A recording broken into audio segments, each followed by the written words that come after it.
question. We need more operators pushing back, right? We need more operators getting interested so that they can push back, because I've had a number of conversations with manufacturers. In fact, in 2022, we're going to start making decisions about spec if you can't get connected, right?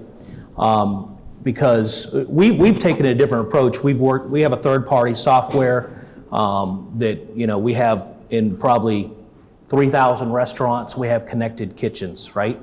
Mostly company-owned restaurants, a handful of, maybe 1,000, 1,500 franchise locations, mostly at Arby's right now, but we're expanding. And so, when I first went to this with tons of the manufacturers about, they all create their own platforms, and you want you to buy their gateway, and so I gotta have 10 different gateways in my. I'll never get that through IT, number one, and that's super expensive, and not cost effective. It's messy. It's like, are we gonna log into 10 different places to look at these reports and stuff? Absolutely makes no sense. We have one gateway in our restaurants, and so far I've not found a single piece of equipment we've not been able to connect. Now, we've had to do some hardware, third-party hardware stuff to connect to the equipment, or put in these Y temps, if you will, for existing restaurants. Not like we're just throwing out refrigeration and buying a connected refrigeration. We do that when we're general replacement. But I think we need a NAFLM data protocol established.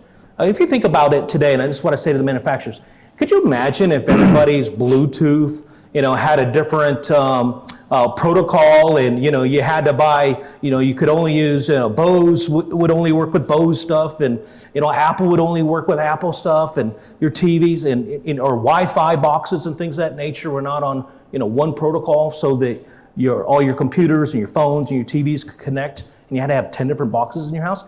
Manufacturers, if you're in the room, that's what you're asking operators to do, and it's not going to happen. Yeah. And that's why they haven't adopted it, because you're making it too expensive. It is so cheap now for them. It's almost just as cheap to have a connected controller as it is a standard digital controller. This industry doesn't necessarily need a NAFLM protocol. It needs people that'll work without trying to make something proprietary that isn't. Okay? Yeah. This is a hot spot for me, okay? We can connect anything to any network you put in front of us. That's the truth, okay? Now, there's best practices in security, there's best practices in device security. We need to follow those things. But beyond that, if somebody's trying to make a proprietary play connecting equipment, I'm sorry, you hit a hot point for me, because they're trying to make something unique and proprietary and value added that just isn't. So Peter, thank you, because you have a hell of a lot of leverage. Yes. Those conversations you're using. Yeah, 32,000 restaurants says we're heading the right direction. Right. Store chain, thank you. But we've developed a saucer applicator, and it is connected, right? Right. And we are actually using the Antunes. Antunes has a digital platform that has sensors for the different refrigeration. See, I didn't even say that. Well, I'm going to give you a plug. Thank you. Antunes has a digital platform that's agnostic and can take anything. Right. And so we have that in our test kitchen right now. Our saucer will be connected. A scale can be connected. Temperature sensors can be connected. The employee's temperature is connected. They have a food label printers connected, and I'm sure you have all these things as well. Bluetooth probes. How fast can Bluetooth probes for the temperatures?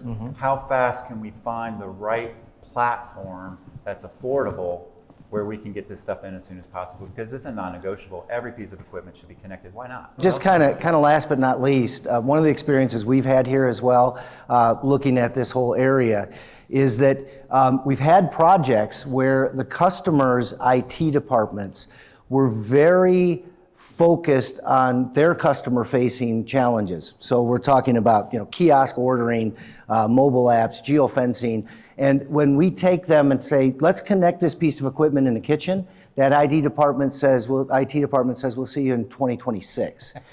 I think the manufacturers also need to invest in that space, okay? You're focused on your customers with your digital resources. We need to be focused on ours. So we're actually planning and are writing some of that middleware to make this happen, okay? So I think that's also on the manufacturer, that we need to be investing in that. But back to what you said, one of the things we do is we give we give out this coin to everybody that's associated with any of our organizations, and it basically says lead with love, use the golden rule, and do the next right thing.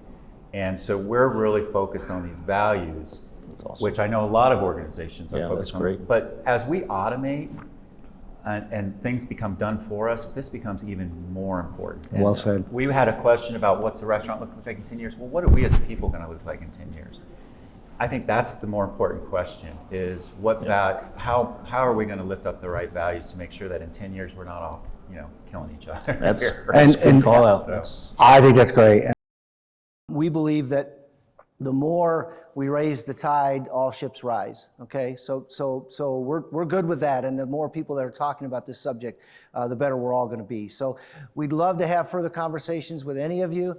Again, a warm, hearty thanks to the panel, and thank you all for coming this morning. It was early. Appreciate it.